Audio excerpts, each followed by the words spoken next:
അടുത്ത നിയമസഭാ തിരഞ്ഞെടുപ്പോടെ പിണറായി വിജയന്റെ ദുർഭരണം അവസാനിക്കും. പാർട്ടിയിലും പിണറായി വിജയന്റെ ഈ അപ്രമാദിത്വം അവസാനിക്കും. പിണറായി യുഗം അവസാനിക്കും. അതോടുകൂടി CPM എങ്ങനെയാണോ ബംഗാളിലും ത്രിപുരയിലും നാമാവശേഷമായത്, അതേപോലെ കേരളത്തിലും നാമാവശേഷമാകും. ഐഷ പോറ്റി വന്ന പോലെ ഒരുപാട് നേതാക്കൾ കോൺഗ്രസിലേക്ക് പോകും. കുറെ ആള് BJPയിലേക്ക് പോകും. കുറെ ആൾക്കാർ വേണമെങ്കിൽ രാഷ്ട്രീയം ഉപേക്ഷിക്കും. അങ്ങനെയൊക്കെയാണ് സംഭവിക്കാൻ പോകുന്നത്. ഇപ്പൊ ഏറ്റവും പുതിയൊരു വാർത്ത എന്ന് പറഞ്ഞാലേ, ഈ ശബരിമല സ്വർണ്ണക്കൊള്ള ഈ വീടാന്തരം കയറി ഇറങ്ങിയാണല്ലോ. വീടാന്തരം കയറി ഇറങ്ങി ലേലു എന്ന് പറഞ്ഞുകൊണ്ടിരിക്കുകയാണ്. അപ്പോൾ ഈ വീട്ടുകാരൊക്കെ ചോദിക്കുകയാണ്, നിങ്ങളുടെ 4 സഖാക്കളല്ലേ ഉണ്ട തിന്നുന്നത് എന്ന് ചോദിക്കുമ്പോൾ, ഞങ്ങളല്ല, അതൊക്കെ കുറച്ചും കൂടി കഴിഞ്ഞാൽ ഇവരൊക്കെ മോചിതരാകും, അകത്ത് പോകുന്നത് തന്ത്രിയും കോൺഗ്രസ്സുകാരായിരിക്കും എന്ന് വരുത്തി തീർക്കാനുള്ള ശ്രമത്തിന്റെ ഭാഗമായിട്ട് ഇപ്പോൾ ഒരു വാജി വാഹനം, അങ്ങനെയാ പറയുന്നത്. അതായത് 2017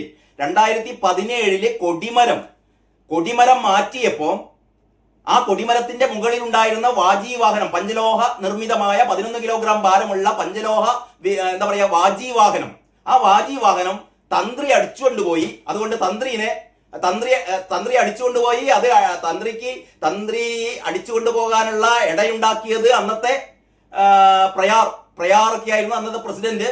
കാരണം പിണറായി വിജയൻ അധികാരത്തിലേൽക്കുന്ന ആ കാലമാണല്ലോ. എന്ന് പറഞ്ഞാൽ ഇവരുടെ അക്കൂട്ടത്തിൽ ഇവരുടെ ഒരു ശങ്കരനുണ്ട്, ഒരു പി ശങ്കരൻ, ഇവരുടെ CPMന്റെ പ്രതിനിധി.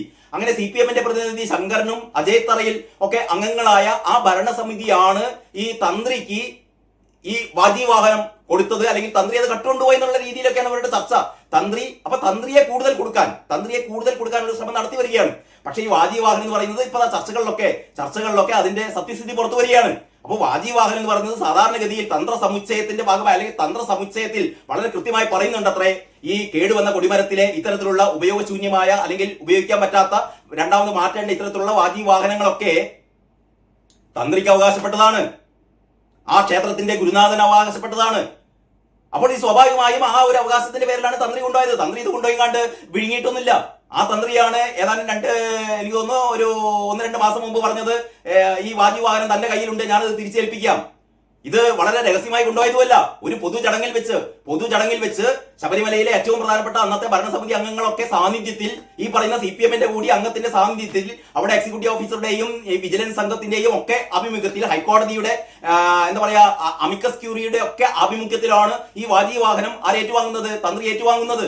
അത് തന്ത്രി വീട്ടിൽ കൊണ്ടുപോയി. അത് ഈ നേരത്തെ ഞാൻ പറഞ്ഞ പോലെ തന്ത്രസമുച്ചയത്തിൽ പറഞ്ഞിട്ടുള്ള കാര്യമാണ്. അപ്പോഴാണ് പറയുന്നത്, അതല്ല 2012 അന്നത്തെ ഭരണസമിതി ഒരു ഓർഡർ ഇറക്കിയിട്ടുണ്ട്, ഇത്തരത്തിലുള്ള വാജി വാഹനങ്ങളൊന്നും തന്ത്രി കൊണ്ടുപോകാൻ പാടില്ല, അത് എവിടെ തന്നെ വെക്കണം, ക്ഷേത്രത്തിൽ തന്നെ വെക്കണം. ഇത് 2012 ഭരണസമിതിയുടെ ഓർഡറാണ്.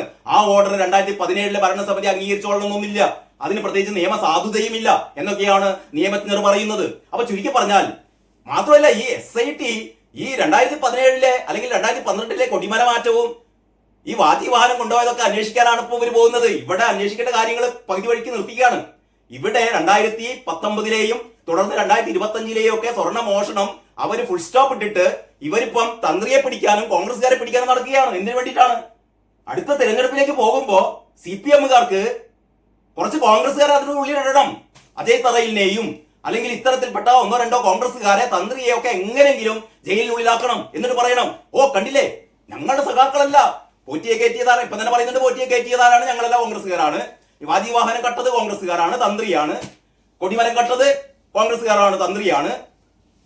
മറ്റേ കട്ടിളപ്പാളി കട്ടത് കോൺഗ്രസ്സുകാരാണ്, സോണിയാഗാന്ധിയാണ് എന്നൊക്കെ പറയാൻ വേണ്ടിയിട്ട് ഇവരുടെ ആസൂത്രണം അതാണ് ഇപ്പൊ നടന്നുകൊണ്ടിരിക്കുന്നത് എന്നാണ് ഫലമായി സംശയിക്കപ്പെടുന്നത്. അതായത് നമ്മൾ വിശ്വസിച്ചു SIT വളരെ ആത്മാർത്ഥമായ അന്വേഷണം നടത്തും, ഇപ്പതാ കടകംപള്ളിയെ പിടിക്കും, ഇപ്പം PS പ്രശാന്തിനെ പിടിക്കും. നിങ്ങളത് ആലോചിച്ച് നോക്കിയാട്ടെ, ഈ തന്ത്രിയെ അറസ്റ്റ് ചെയ്ത അതേ തന്ത്രിയെ ഏതൊക്കെ കാരണങ്ങൾ കൊണ്ടാണോ അറസ്റ്റ് ചെയ്തത്, അതേ കാരണങ്ങൾ കൊണ്ട് PS പ്രശാന്തിനെ അറസ്റ്റ് ചെയ്യാം. PS പ്രശാന്ത് ഈ സാധനങ്ങളൊക്കെ, അല്ലെങ്കിൽ ഇവിടുത്തെ ഈ ദ്വാരപാലക വിഗ്രഹങ്ങളും അല്ലെങ്കിൽ കട്ടിളപ്പാളിയും ഈ കട്ടിള കഥകും ഇതൊക്കെ 2019 എങ്ങനെയാണോ സ്മാർട്ട് ക്രിയേഷൻസിലേക്ക് കൊണ്ടുപോയത്, അതേപോലെ ഇത് വീണ്ടും കൊണ്ടുപോയി. വീണ്ടും ഇത് ഏറ്റവും വലിയ ആനക്കള്ളനായ പോറ്റിക്ക് തന്നെ കൊടുത്തു.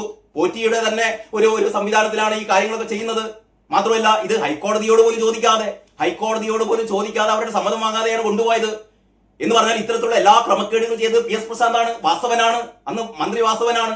അപ്പൊ വാസവനും PS പ്രശാന്തും തന്ത്രി അറസ്റ്റിലാകപ്പെടുകയാണെങ്കിൽ അതിനേക്കാൾ മുന്നേ അറസ്റ്റിലാകേണ്ടവരാണ് യഥാർത്ഥത്തിൽ ഈ PS പ്രശാന്തും വാസവനും. പക്ഷെ ഇവരെ രണ്ടുപേരെയും തൊടുന്നില്ല, കടകംപള്ളിയെ പോലും തൊടുന്നില്ല. അതിന് പകരം തന്ത്രിയെ ഈ 2 കേസിലും അകത്താക്കിയിരിക്കുന്നു.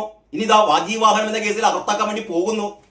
അപ്പൊ ചുരുക്കി പറഞ്ഞാൽ മുഖ്യമന്ത്രി പിണറായി വിജയന്റെ ആഗ്രഹപ്രകാരം പൊളിറ്റിക്കൽ സെക്രട്ടറി P ശശിയുടെ കുരുട്ടുബുദ്ധിയിൽ പിറന്നൊരാശയം, അതായത് SIT-യിലെ ആൾക്കാരെ ഇവർ സമ്മർദ്ദം ചെലുത്തുകയാണ്. ഇനി മുതൽ നിങ്ങൾ ഈ 2019-ലെ 2025-ലെ ഈ സ്വർണ്ണക്കൊള്ള അന്വേഷിച്ച് പോകണ്ട, അത് ഫുൾ സ്റ്റോപ്പ് ഇടൂ. നിങ്ങൾ എന്നിട്ട് കോൺഗ്രസ്സുകാരെ പിടിക്കാനുള്ള കാര്യങ്ങൾ നോക്കൂ. കാരണം ഇത് ബാലൻസ് ചെയ്യിപ്പിക്കണം. 90 ദിവസത്തിനകം ഈ കുറ്റപത്രം സമർപ്പിച്ചില്ല എങ്കിൽ ഈ പറയുന്ന ഈ CPM-ന്റെ നേതാക്കന്മാരൊക്കെ സ്വാഭാവിക ജാമ്യം കിട്ടും. വാസു പുറത്തിറങ്ങും, പത്മകുമാർ പുറത്തിറങ്ങും, മുരാരി ബാബു പുറത്തിറങ്ങും, ഈ പറയുന്ന എന്താ ഉള്ളിൽ കിടക്കുന്ന ഈ CPM-ന്റെ നേതാക്കളൊക്കെ ശങ്കർദാസ് ഉൾപ്പെടെ പുറത്തിറങ്ങും.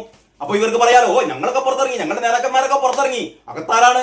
അകത്ത് കിടക്കുന്ന കോൺഗ്രസ്സുകാരാണ്, അകത്ത് കിടക്കുന്ന തന്ത്രിയാണ് എന്ന ഒരു നറേഷൻ ഉണ്ടാക്കി ആളുകളുടെ കണ്ണിൽ പൊടിയിടാനുള്ള ഒരു ശ്രമമാണ് ഇപ്പൊ നടത്തിക്കൊണ്ടിരിക്കുന്നത്. പക്ഷേ വിജയ, നിങ്ങളുടെ ഈ സൂത്രപ്പണികളൊക്കെ ഇതൊക്കെ വളരെ കൃത്യമായിട്ട് ഇവിടുത്തെ ആൾക്കാർക്ക് അറിയാം. പണ്ടത്തെ പോലെ ആൾക്കാര് രാവിലെ വരുന്ന പത്രം മാത്രം കണ്ടിട്ട്, നിങ്ങൾ പറയുന്നത് മാത്രം വിശ്വസിച്ചിട്ട്, ദേശാഭിമാനി മാത്രം വായിച്ചിട്ട്, ഗോവിന്ദൻ പറയുന്നത് മാത്രം കേട്ടിട്ട്, കൈരളി TV മാത്രം കണ്ടിട്ടല്ല ഇവിടുത്തെ ജനങ്ങൾ ഓരോ ദിവസവും തള്ളി നീക്കുന്നത്. കൃത്യമായ വാർത്തകൾ, കൃത്യമായ വിവരങ്ങൾ സോഷ്യൽ മീഡിയ വഴി. ഇപ്പൊ സോഷ്യൽ മീഡിയയാണ് ഏറ്റവും ശക്തമായി നിലകൊള്ളുന്നത്. എല്ലാവരുടെയും കയ്യിലുള്ള മൊബൈൽ ഫോണിൽ ഒന്ന് ടച്ച് ചെയ്താൽ യാഥാർത്ഥ്യങ്ങൾ മറ്റ് സാധാരണത്തിലുള്ള മെയിൻ സ്ട്രീം മീഡിയ പറയാൻ മടിക്കുന്ന കാര്യങ്ങൾ, പറയാതെ ഒളിച്ചു വെക്കുന്ന കാര്യങ്ങൾ എല്ലാം ഇന്ന് സാധാരണക്കാരുടെ മനസ്സിലുണ്ട്. അവർ വ്യക്തമായി അറിയുന്നുണ്ട്. അതുകൊണ്ട് തന്നെ എന്തൊക്കെ കള്ളക്കളി കളിച്ചാലും മോനെ രക്ഷപ്പെടാൻ പോകുന്നില്ല. പഞ്ചായത്ത് തെരഞ്ഞെടുപ്പിൽ ഒട്ടും പ്രതീക്ഷിക്കാത്ത തരത്തിലേക്ക് LDF തകർന്നടിഞ്ഞപ്പോൾ ആരാണ് ഈ പരാജയത്തിന് ഉത്തരവാദി? ഇത് ഭരണവിരുദ്ധ വികാരമായിരുന്നോ എന്ന ചോദ്യത്തിന് കാരണബോധത്തെ പേടിച്ചിട്ട് എല്ലാവരും പറയുന്നത് ഭരണവിരുദ്ധ വികാരമല്ല. പക്ഷേ നമ്മുടെ ഘടകകക്ഷികൾക്ക് കാരണബോധത്തെ അത്രമാത്രം പേടിയില്ലാത്തത് കൊണ്ട് അവർ പറയുന്നു ഭരണവിരുദ്ധ വികാരമാണ്. ശബരിമല സ്വർണ്ണക്കൊള്ള ബാധിച്ചിട്ടുണ്ട്. അപ്പൊ കാരണബോധം നേരത്തെ തന്നെ മുൻകൂർ ജാമ്യം എടുക്കുന്നത് എന്താന്ന് വെച്ചാൽ, ഈ ശബരിമല ഉൾക്കൊള്ളുന്ന ആ മണ്ഡലത്തിൽ ഈ കാരണബോധത്തിന്റെ ഒരു വിഡിത്തം നിങ്ങൾക്ക് മനസ്സിലാക്കണേ. കാരണബോധം മാത്രമല്ല, മറ്റു പലരും അത് ഏറ്റു പറഞ്ഞു. അതായത് ശബരിമല ഉൾപ്പെടുന്ന മണ്ഡലം, ശബരിമല ഉൾപ്പെടുന്ന വാർഡ്, അവിടെയൊക്കെ CPM ആണത്രേ ജയിച്ചത്.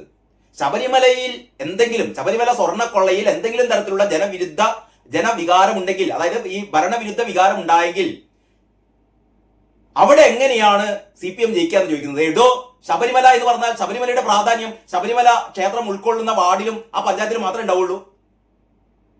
ശബരിമല ആഗോള വ്യാപകമായി ആളുകള് ആരാധിക്കുന്ന വിശ്വസിക്കുന്ന ക്ഷേത്രമല്ലേ? അവിടെ ഒരു വിശ്വാസ തകർച്ചയുണ്ടായാൽ ശബരിമല ക്ഷേത്രം ഉൾക്കൊള്ളുന്ന ഒരു വാർഡില് CPM ജയിച്ചത് കൊണ്ട് CPM-ന് ഒരു തകരാറ് സംഭവിച്ചിട്ടില്ല എന്നാണ് വിചാരിക്കുക. ഇത് പറയാൻ തുടങ്ങിയാൽ ഇവരുടെ ചോദ്യങ്ങൾക്കൊന്നും മറുപടിയില്ല. ഈ പൊട്ട ചോദ്യങ്ങൾക്കൊക്കെ മറുപടി പറയാൻ തുടങ്ങിയാൽ പിന്നെ നമുക്ക് ഒന്നിനും സമയം ഉണ്ടാവില്ല. അപ്പൊ ഞാൻ പറഞ്ഞുകൊണ്ട് വരുന്നത്, അപ്പൊ CPM-ലെ എല്ലാ നേതാക്കന്മാർക്കും ഉറപ്പാണ് ഈ വരുന്ന നിയമസഭാ തെരഞ്ഞെടുപ്പിൽ എന്ത് തലകുത്തി മറിഞ്ഞാലും ഇവര് ജയിക്കാൻ പോകുന്നില്ല. അതുകൊണ്ടാണല്ലോ ഈ ജോസ് കെ മാണി എങ്ങനെയെങ്കിലും ജോസ് കെ മാണി പറഞ്ഞു, അടുത്ത ഭരണം എവിടെയാണോ, വിജയം എവിടെയാണോ അവിടെയായിരിക്കും ഞങ്ങളതാ പറഞ്ഞത്. അപ്പൊ സ്വാഭാവികമായും ജോസ് കെ മാണിയുടെ മനസ്സിൽ UDF-ലേക്ക് തിരിച്ചു പോകുക എന്നുള്ളതാണ്. പക്ഷെ അപ്പോഴത്തേക്ക് കാരണബോധം ഇടപെട്ടു. കാരണബോധം പാർട്ടി പിളർത്താൻ നോക്കി, ഇയാളെ ഭീഷണിപ്പെടുത്തി, അവസാനം പ്രലോഭിപ്പിച്ചു.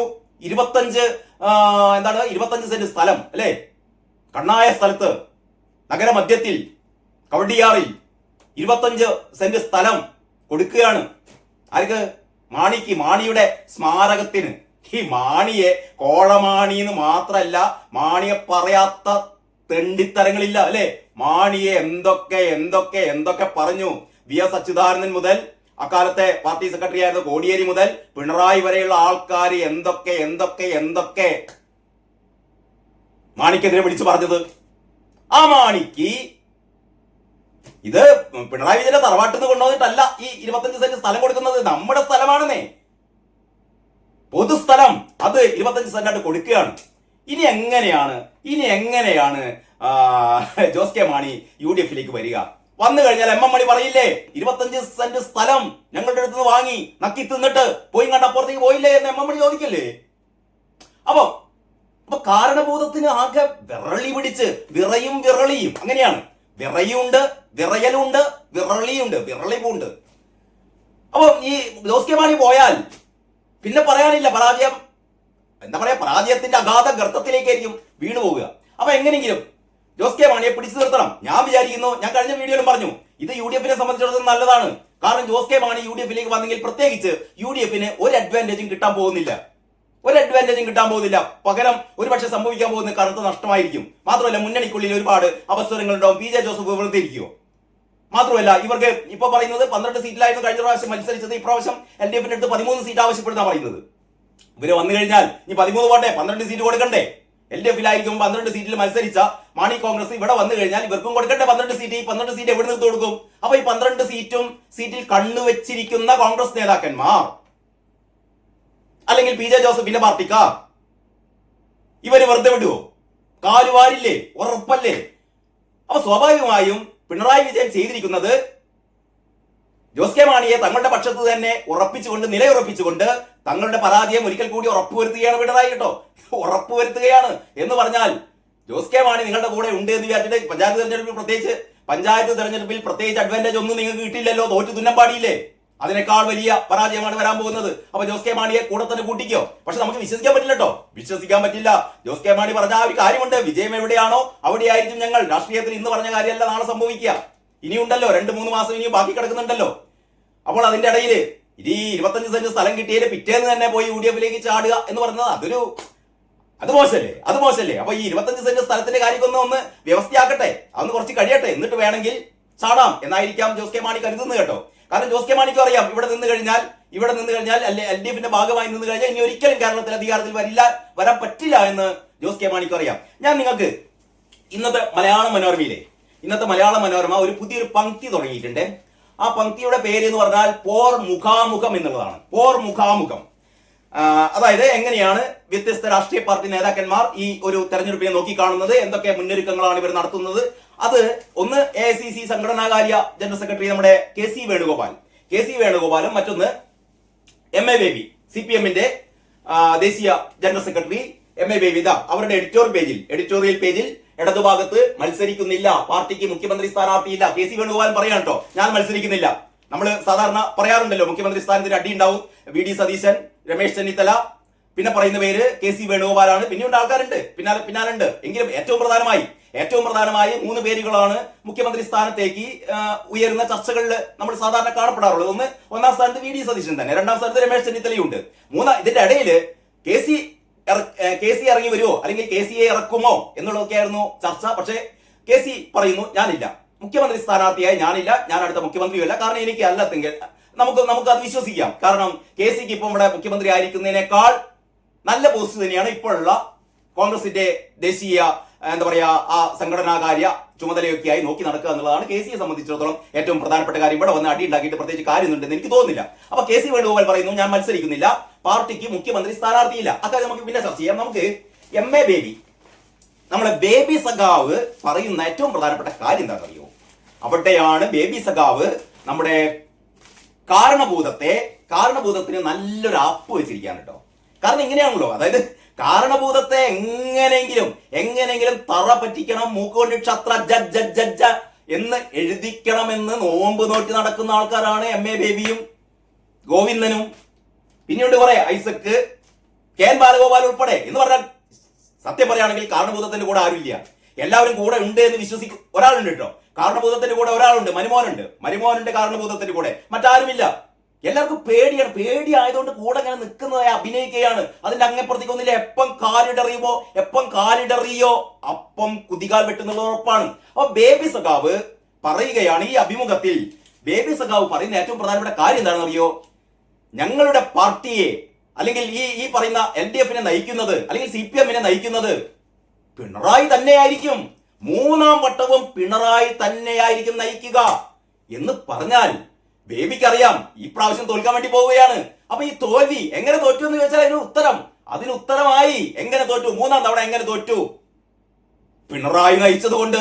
കാരണം പിണറായി എന്ന് പറയുന്ന മനുഷ്യൻ ആ പിണറായി എന്ന് പറയുന്ന കേരളത്തിന്റെ കഴിഞ്ഞ 10 വർഷം പിണറായി ചെയ്തു കൂട്ടിയ ധാർഷ്ട്യങ്ങൾ, ധൂർത്തുകൾ, അഴിമതികൾ, ഇതുകൊണ്ടൊക്കെ ജനങ്ങൾ മാറിക്കുത്തി.